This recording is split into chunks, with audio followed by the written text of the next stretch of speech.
ಕವಿಗೋಷ್ಠಿ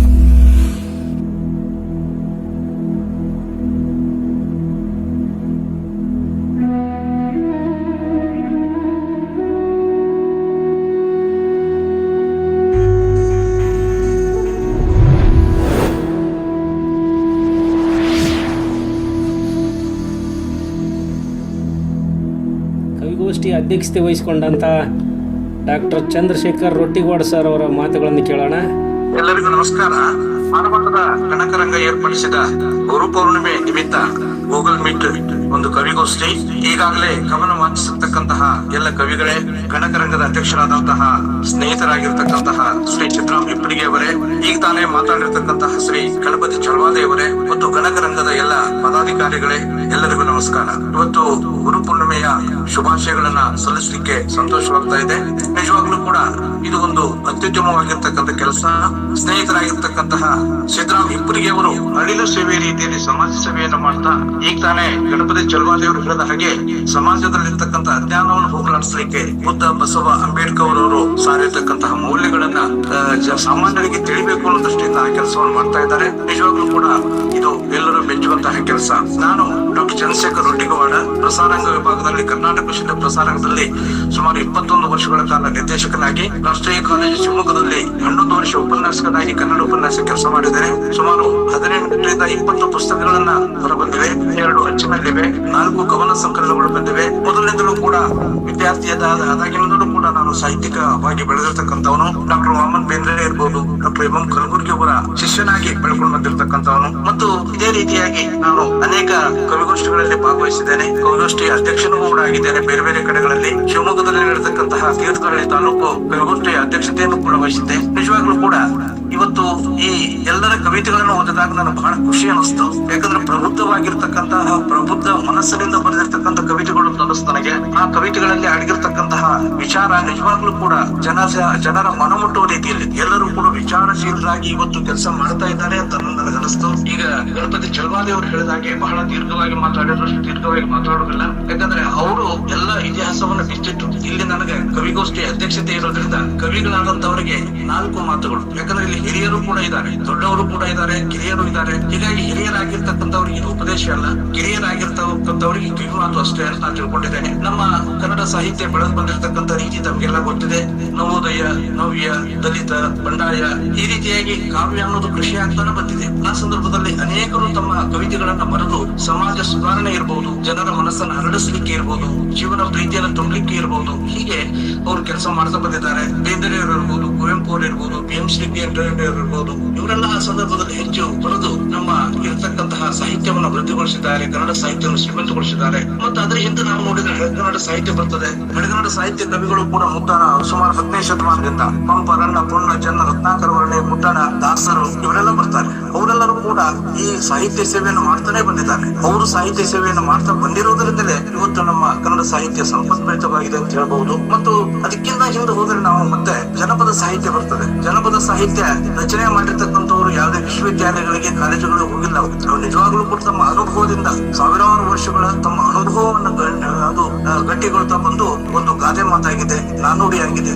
ಜಾನುಡಿಯಾಗಿದೆ. ಈ ರೀತಿಯಾಗಿ ಜನಪದ ಸಾಹಿತ್ಯ ರಚನೆ ಆಗಿದೆ. ಈಗಲೂ ಕೂಡ ನಮ್ಮ ಇಡೀ ಸಾಹಿತ್ಯದ ಮೂಲ ಬೇರು ಜಾನಪದ ಅಂತ ಹೇಳ್ಬಹುದು. ಹೀಗಾಗಿ ಅಂದಿನ ಜನಪದ ಸಾಹಿತ್ಯವನ್ನು ಓದಿದ್ರೆ ಅವ್ರು ಎಷ್ಟು ಅನುಭವದಿಂದ ಬರೆದಿದ್ದಾರೆ ಅಂತ ಅನಿಸ್ತದೆ ನಮಗೆ. ಅವ್ರು ಏನು ಕೂಡ ಓದಿ ಇದ್ರು ಕೂಡ, ಏನೇ ಇದ್ರು ಕೂಡ ಎಷ್ಟು ಅರ್ಥಪೂರ್ಣವಾಗಿ ಬರೆದಿದ್ದಾರೆ ಅಂತಕ್ಕಂಥದ್ದು ನಮ್ಮ ಕಣ್ಣೆದುರಿಗಿದೆ. ನಾವು ಕೇಳ್ತಾ ಇರ್ತೇವೆ. ನಿಜವಾಗ್ಲೂ ಕೂಡ ಅದಕ್ಕೆ ಬೇಂದ್ರೆ ಹೇಳ್ತಾರೆ, ಕವಿತೆಯನ್ನ ಬರಿಬೇಕಾದಂತ ಸಂದರ್ಭದಲ್ಲಿ ಹೆಚ್ಚು ಏನು ಪರಿಶ್ರಮ ಪಡಬೇಕಾಗಿಲ್ಲ, ಆ ದೃಷ್ಟಿಕೋನ ಬೇಕು ಅಂತ ಹೇಳ್ತಾರೆ. ಕವಿ ಜೀವನದ ಬ್ಯಾಸರ ಹರಿಸಾಕ ಒಂದು ಹಾಡ ನುಡಿಸಾಕ ಹೆಚ್ಚಿಗೆ ಏನ ಬೇಕ, ಒಂದು ಹೂತು ಪರಿಸೇವನ ಸಾಕ ಅಂತಕ್ಕಂಥ ಮಾತನ್ನ ಬೇಂದ್ರೆ ಹೇಳ್ತಾರೆ. ಅಂದ್ರೆ ಕವಿ ಆಗ್ಬೇಕಾಗಿರ್ತಕ್ಕಂಥವರಲ್ಲಿ ವಿಶೇಷವಾಗಿರ್ತಕ್ಕಂಥ ದೃಷ್ಟಿಕೋನ ಬೇಕು, ಜೀವನ ಪ್ರೀತಿ ಬೇಕು, ಯಾವಾಗ್ಲೂ ಕೂಡ ತೆರೆದ ಮನಸ್ಸಿರಬೇಕು, ಪ್ರಕೃತಿಯನ್ನ ಪ್ರೀತಿಸುವಂತದಿರಬೇಕು, ವಿಚಾರಗಳನ್ನ ಅರ್ಥೈಸುವಂತದಿರಬಹುದು. ಹೀಗೆ ಆ ರೀತಿಯಾಗಿ ಎಲ್ಲಾ ದೃಷ್ಟಿಯಲ್ಲೂ ಕೂಡ ಆ ಬೇಂದ್ರೆಯವರು ಮಾತ್ರ ನಮಗೆ ಅಂದ್ರೆ ಸಣ್ಣ ಒಂದು ಭೂತ ಹುಣಸೆ ಮರನು ಕೂಡ ನಮ್ಮ ಕವಿತೆ ಬ್ಯಾಸರ ಹರಿಸಕ ಒಂದು ಹಾಡು ನುಡಿಸಾಕ ಆ ಕವಿತೆ ಸಾಕ್ಷಿ ಆಗ್ತದೆ ಅನ್ನೋ ಮಾತನ್ನು ಹೇಳ್ತಾರೆ. ನಿಜವಾಗ್ಲೂ ಕೂಡ ಇದು ಬಹಳ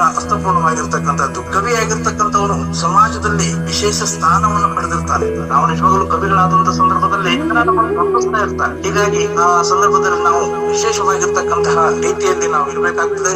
ಚೈತನ್ಯಶೀಲರಾಗಿರ್ಬೇಕು, ಸತತ ಅಧ್ಯಯನ ಬೇಕಾಗ್ತದೆ, ಜೀವನ ಪ್ರೀತಿ, ಸಾಮಾಜಿಕ ಕಳಕಳಿ ಇರಬೇಕಾಗ್ತದೆ.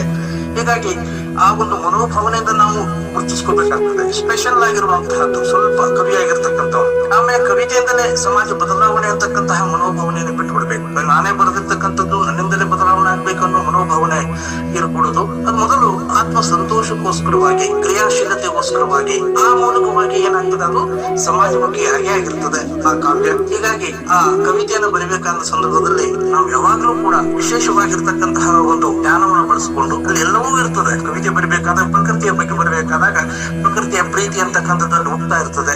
ಕಳಕಳಿಯ ಬಗ್ಗೆ ಬರಬೇಕಾದಾಗ ಅವೆಲ್ಲ ಹಿಂದೆ ಬಸವ, ಬುದ್ಧ, ಅಂಬೇಡ್ಕರ್ ಅವ್ರ ವಿಚಾರಧಾರೆ, ಶರಣರು ನೋಡ್ರಿ 12ನೇ ಶತಮಾನದಲ್ಲಿ ಶರಣರು ಬರೆದಿರ್ತಕ್ಕಂಥ ವಚನಗಳು ಇವತ್ತು ನಾವು ನಿಜವಾಗ್ಲೂ ಕೂಡ ಅವನ್ನ ಅರ್ಥೈಸಿಕೊಂಡು ಜೀವನದಲ್ಲಿ ಅಳವಡಿಸಿಕೊಂಡ್ರೆ ಒಂದು ಯಾವ ಸಾಹಿತ್ಯ ಬೇಡ ಅನ್ನೋ ರೀತಿಯಲ್ಲಿ ಅವ್ರ ರಚನೆ ಆಗಿದ್ದವು. ಸುಮಾರು ಬಸವಣ್ಣನಿಂದ ಅಲ್ಲಮಪ್ರಭು ಇರ್ಬೋದು, ಅಕ್ಕಮಹಾದೇವಿ ಇರ್ಬೋದು, ಇವರೆಲ್ಲರೂ ಕೂಡ ಉತ್ತಮವಾಗಿರ್ತಕ್ಕಂಥ ಸಾಹಿತ್ಯವನ್ನು ರಚನೆ ಮಾಡಿದ್ದಾರೆ, ವಚನಗಳನ್ನು ಕೊಟ್ಟಿದ್ದಾರೆ.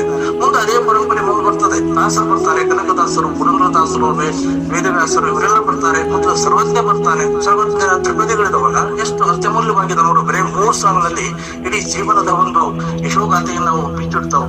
ಮುದ್ದಣ್ಣನೂ ಕೂಡ ನೋಡಿ, ಅವನು ಬರ್ತಾನೆ. ನಂದಳಿಕೆಯ ಲಕ್ಷ್ಮೀನಾರಾಯಣಪ್ಪ ಅಂತ ಹೇಳಿ ಅವನು ಕೂಡ ಉತ್ತಮವಾಗಿರ್ತದೆ. ಅಂದ್ರೆ ಕಾವ್ಯ ಪರಂಪರೆ ಎಷ್ಟು ಅನಾದಿ ಕಾಲದಿಂದ ಬೆಳ್ಕೊಂಡ್ ಬಂದಿದೆ. ಹೀಗಾಗಿ ಇವತ್ತಿಗೂ ಕೂಡ ಆ ಎಲ್ಲ ನವೋದಯ ಇರ್ಬೋದು, ನವ್ಯ ಇರ್ಬೋದು, ದಲಿತ ಇರ್ಬೋದು, ಬಂಡಾಯ ಇರ್ಬೋದು, ಈ ರೀತಿಯ ಕಾಲಘಟ್ಟಗಳಿದ್ವಲ್ಲ, ಹಾಗೆ ಈಗಲೂ ಕೂಡ ಹೊಸ ಕವಿಗಳಾಗಿರ್ತಕ್ಕಂಥವ್ರು ಏನ್ ಓದಿದ್ರು ಕವಿತೆಗಳನ್ನ, ಯಾರೋ ಆನಂದ ಮಂಡ್ಯ, ಬಸವರಾಜಿ, ಇವರೆಲ್ಲ ಉತ್ತಮವಾಗಿರ್ತಕ್ಕಂಥ ಕವಿತೆಗಳನ್ನು ಓದಿದ್ರು. ಇವೆಲ್ಲವೂ ಕೂಡ ಬುದ್ಧ, ಬಸವ, ಅಂಬೇಡ್ಕರ್ ಕೇಂದ್ರೀಕೃತವಾಗಿರ್ತಕ್ಕಂಥ ವಿಚಾರವನ್ನು ವೈಚಾರಿಕತೆಯನ್ನು ಬಿಂಬಿಸ್ತಕ್ಕಂಥ ಕವಿತೆಗಳಾಗಿದ್ವು. ಅಂದ್ರೆ ಅಲ್ಲಲ್ಲಿ ಕವಿಗಳಾಗಿರ್ತಕ್ಕಂಥ ವೈಚಾರಿಕ ನೆಲೆಗಟ್ಟನ್ನು ವಿಚಾರ ಮಾಡ್ತಾ ಇದ್ದಾರೆ. ಹೀಗಾಗಿ ಇವತ್ತಿಗೂ ಕೂಡ ಒಂದು ಸಹಜ ಸಾಹಿತ್ಯ ಪ್ರಕಾರ ಸೃಷ್ಟಿ ಆಗ್ಬೇಕಾಗಿರ್ತಕ್ಕಂಥ ಕಾಲ ಒದಗಿ ಬಂದಿದೆ. ಯಾವ ರೀತಿಯಾಗಿ ನವೋದಯ, ನವ್ಯ, ದಲಿತ, ಬಂಡಾಯ ಇತ್ತು, ಹಾಗೆ ಇದು ಕೂಡ ಒಂದು ಹೊಸ ಕಾವ್ಯ ಒಂದು ಪ್ರಕಾರ ಸೃಷ್ಟಿ ಆಗ್ಬೇಕಾಗಿದೆ. ಆ ಮೂಲಕವಾಗಿ ಅನೇಕ ಕವಿಗಳು, ಅವರು ಶಿಕ್ಷಕರು ಇರ್ಬೋದು, ಪೊಲೀಸರು ಇರಬಹುದು, ಬೇರೆ ಬೇರೆ ಕೆಲಸ ವೃತ್ತಿಯಲ್ಲಿ ಇರ್ತಕ್ಕಂಥವ್ರು, ನಾನು ಬರೀ ಅಧ್ಯಾಪಕನಾಗಿರ್ಬೇಕು, ಸಾಹಿತಿ ಆಗಿರ್ಬೇಕು, ಅವರೇ ಬರಿಬೇಕು, ಇವರೇ ಬರಿಬೇಕು ಅಂತಕ್ಕಂಥದ್ದಿಲ್ಲ.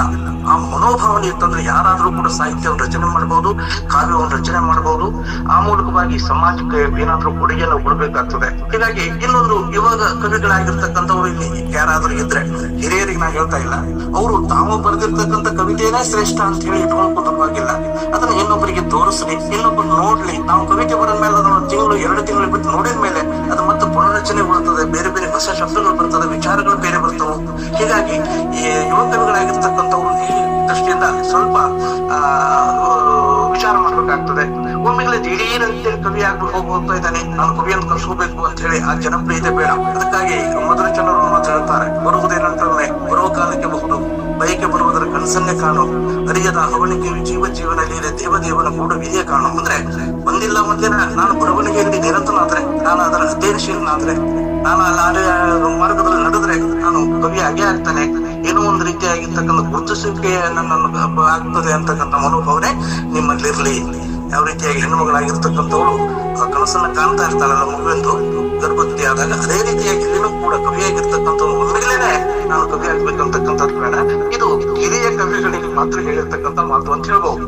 ಅದಕ್ಕೆ ನಾ ಹೇಳಿದ್ರೆ ಹೆತ್ತವರಿಗೆ ಅದು ಹೆಗ್ಗಣ ಮುತ್ತು ಅಂತ ಹೇಳ್ತಾರಲ್ಲ, ಹಾಗೆ ಅದು ನಾವು ಬರೆದದ್ದು ಶ್ರೇಷ್ಠ ಆಗುದಿಲ್ಲ. ಅದನ್ನ ಹಿರಿಯರಿಗೆ ಕೊಟ್ರೆ ಅವರು, ನಾನು ಸುಮಾರು 300 ಹನಿಕವಿತೆಗಳನ್ನು ಆವಾಗಲೇ BA ದಲ್ಲಿ ಬರೆದಿದ್ದೆ. 300 ಕೂಡ ನಾನು ಪ್ರಕಟ ಮಾಡ್ಲಿಕ್ಕೆ ಹೊರಟಿದ್ದೆ. ಆದ್ರೆ ಹಿರಿಯಾಗಿರ್ತಕ್ಕಂತಹ ಡಾಕ್ಟರ್ ಸುನಿಲ್ ಪಟ್ಟಣ ಶೆಟ್ಟಿ ಅವರು ಇರ್ಬೋದು, ಪ್ರೊಫೆಸರ್ ಅಶೋಕ್ ಶೆಟ್ಟರ್ ಇರ್ಬೋದು, ಅನೇಕ ಜನರಿಗೆ ಕೈ ಹಾಕೊಟ್ಟಾಗ ಅದರಲ್ಲಿ ಬರೀ 100 ಆಯ್ಕೆ ಮಾಡಿದ್ರು. ಅಂದ್ರೆ ನಾನು 300 ಕೂಡ ಪ್ರಕಟ ಮಾಡ್ಬೇಕು ಅಂತ ಹೇಳಿ ಅಂತ ನನಗೆ. ಅದಕ್ಕೋಸ್ಕರ ಒಮ್ಮೆಗೆ ಬರೆದಿರ್ತಕ್ಕಂಥ ಕವಿತೆಗಳನ್ನ ಗಮನ ಸಂಕಲನ ಮಾಡಿಬಿಡ್ತೀನಿ ಅಂತ ಹೇಳೋದು ಬೇಡ. ಅದನ್ನ ಹಿರಿಯರಾಗಿರ್ತಕ್ಕಂಥವ್ರಿಗೆ, ಕವಿಗಳಿಗೆ, ಅವರಿಗೆ ತೋರಿಸ್ರಿ.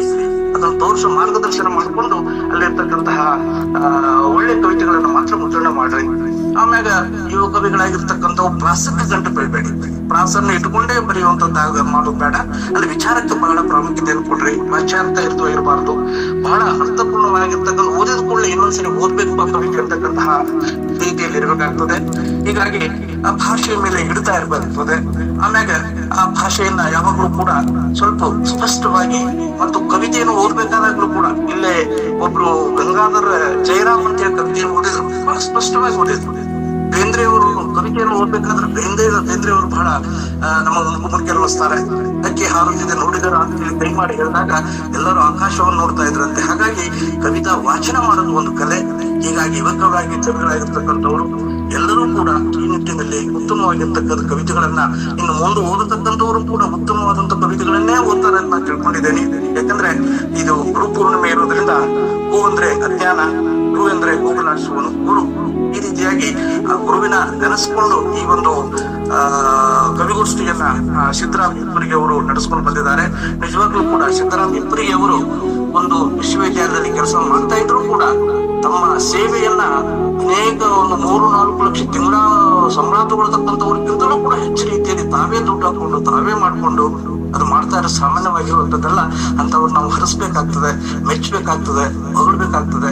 ನಿಜವಾಗ್ಲೂ ಕೂಡ ಅವರ ಕೆಲಸವನ್ನ ಇವತ್ತೆಲ್ಲರೂ ಕೂಡ ನಾವು ಮೆಚ್ಚಿಕೊಂಡು ಅವರು ನಡೆಸ್ತಕ್ಕಂಥ ಮುಂದಿನ ಎಲ್ಲ ಕೆಲಸ ಕಾರ್ಯಗಳಿಗೂ ಕೂಡ ನಾವು ಬರೀ ಸಹಾಯ ಅಂತಲ್ಲ, ಎಲ್ಲಾ ರೀತಿಯಿಂದಲೂ ಕೂಡ ಅವರು ಸಹಾಯ ಸಹಕಾರವನ್ನು ನೀಡಬೇಕು. ಎಲ್ಲ ಕವಿಗಳಾಗಿರ್ತಕ್ಕಂಥವ್ರು ಉತ್ತಮವಾದ ಕವಿತೆಯನ್ನು ವಾಚನ ಮಾಡಿದ್ದಾರೆ. ಮುಂದಿನವರು ವಾಚನ ಮಾಡಲಿ. ಈ ಒಂದು ಅಧ್ಯಕ್ಷ ಸ್ಥಾನವನ್ನ ನನಗೆ ನೀಡಿದ್ದಕ್ಕಾಗಿ ಅವರಿಗೆ ತುಂಬು ಹೃದಯದ ವಂದನೆಗಳನ್ನು ಸಲ್ಲಿಸ್ತಾ ನನ್ನ 2 ಮಾತುಗಳನ್ನು ಮುಗಿಸ್ತಾ ಇದ್ದೇನೆ. ನಮಸ್ಕಾರ. ಧನ್ಯವಾದಗಳು ಸರ್. ಬಹಳ ಅರ್ಥಪೂರ್ಣವಾದ ಅಧ್ಯಕ್ಷೀಯ ಮಾತುಗಳನ್ನು ಹೇಳಿದ್ರಿ.